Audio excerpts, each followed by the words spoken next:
Welcome back to the part 2 of creating REST APIs with Golang and GoFiber. I am using version 3 of GoFiber.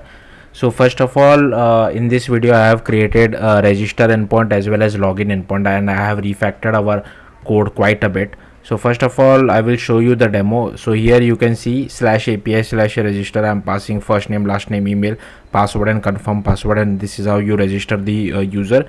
And the password I am not sending it back, okay, to the user. And the second thing is, once you log in, I'm doing creating a JWT token for that particular user. If you want, inside the registration response as well, you can copy that JWT code which I have inside my login route, but I've tried to keep it simple.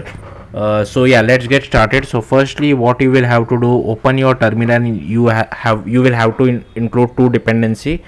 One is Golang crypto bcrypt, and second is Golang JWT version 5.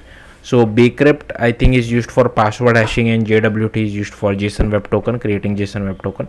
So firstly, if you see inside my main.go, I have removed everything. I have called this database.connect. I have created our Fiber app, and I have set up our routes, and I am listening to port 3000. Next, I have created a folder called authcontroller.go, database connect.go, models user.go, and routes.go. So first go into user.go. Here you can see I am using ID, email, first name, last name, password, and this thing which you see, this helps us to exclude the password from our response. So that's how this is done. And for email, I am just adding this Gorm :unique, so that emails are unique per user.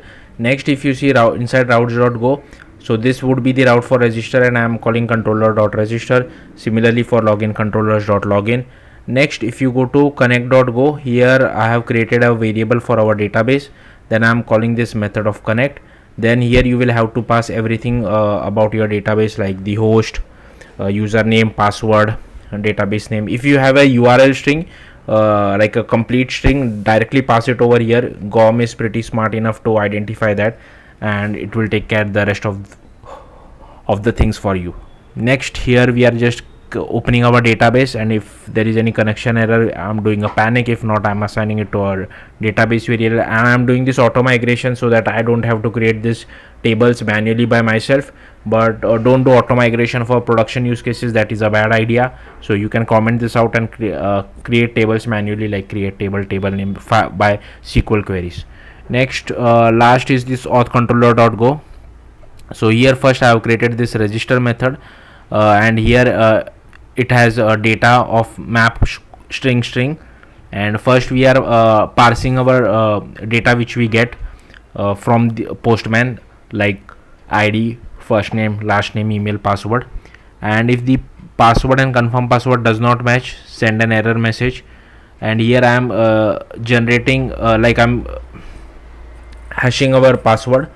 So bcrypt.generate from password, and if there is error, I am sending an error message. If not, I am creating a user model, and I am inserting it in our database. Next, I am calling a login method. Again, these are the inputs which we are sending to our login API, and if there is any body parser error, I am sending an error message back.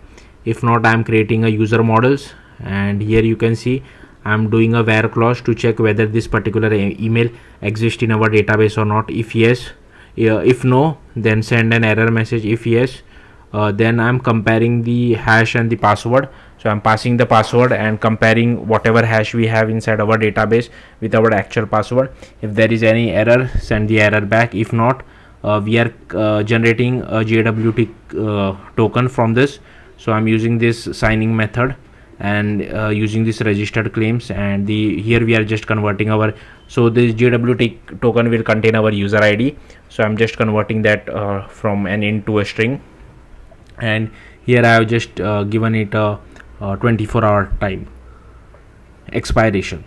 And once we do that, we get a token so by calling claim.signString, and if there is any error, return the error message back. If not, just return the token back. So yeah, that's it. See you in the next one. Bye.